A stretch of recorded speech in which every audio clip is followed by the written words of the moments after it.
Good afternoon, everybody. Have you ever carried a pocket knife or used a wrench or driven a car?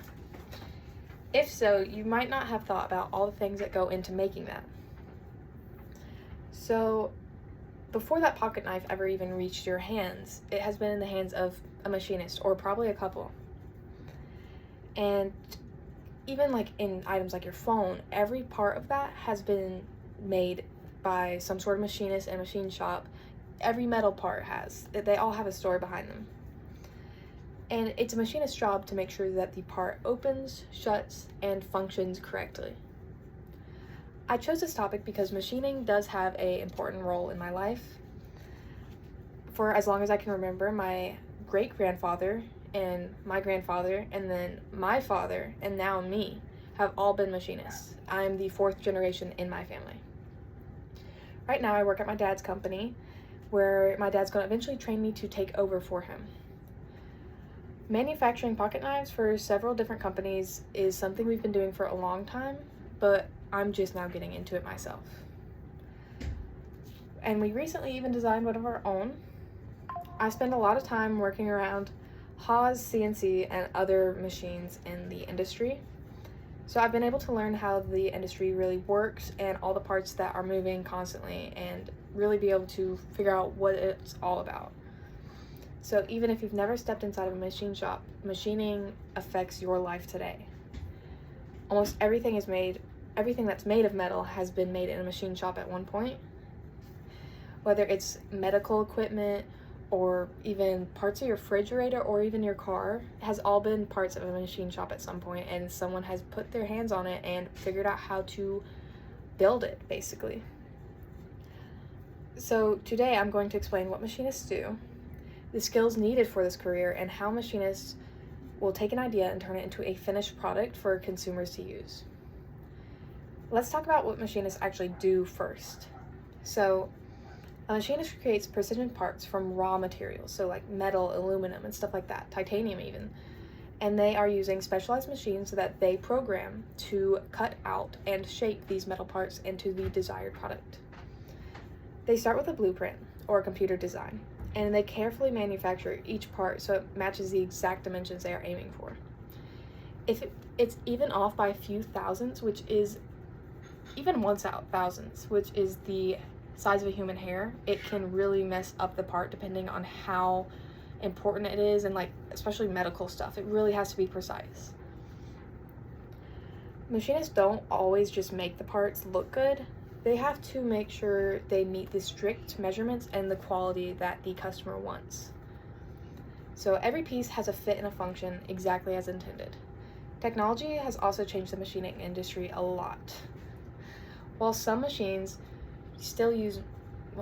shops still rely on older machines that you have to hand man and everything, now it's really moved on to the more digital machines with the computers built into them. That's what I'm mostly doing. These machines are programmed with precise instructions that allow them to produce parts with incredible accuracy and consistency. At my family shop, we use Haas CNC machines every single day.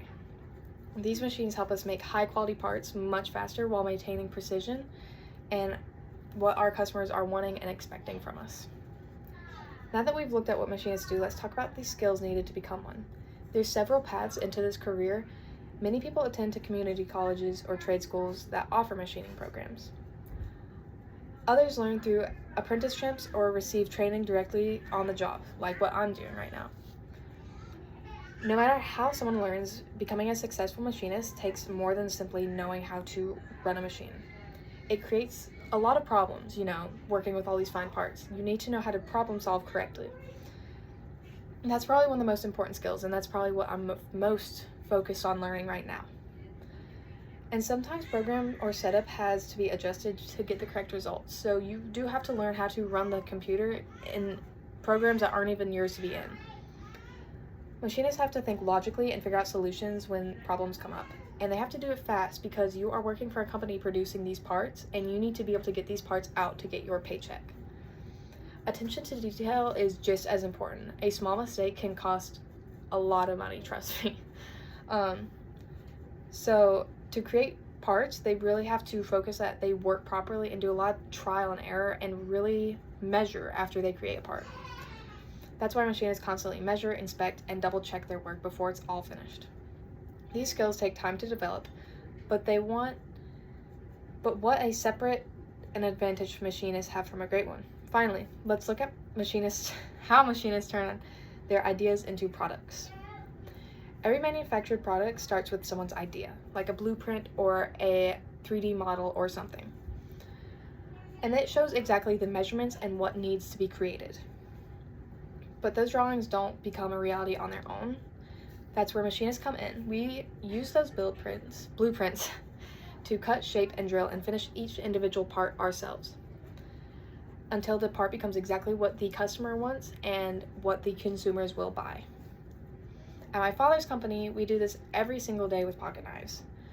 Customers come up to us with the idea and we figure out how to manufacture it as best as we can. Recently, we even designed one of our own knives, which has not released on the market yet, but we are planning to do so this year. So watching something go from a simple drawing, like a blueprint, to a finished product is a really rewarding experience for us machinists. It's rewarding to know that something that you helped make can end up in someone's hand that they don't even know you. They don't know the process that went into it, but something's kind of rewarding about that. So to wrap up today, we've talked about what machinists do, the skills required, and the training required for this career, and how much machinists transform ideas into product. Most people never think about all the work that goes into what everyday products they use, but behind every pocket knife tool and 1,000 other products, there's a machine shop full of skilled machinists turning raw metal into something useful. So the next time you pick up a pocket knife or another metal tool, I hope you remember that someone somewhere in a machine shop has worked tirelessly on that, trying to produce the best product they can. Thank you for listening.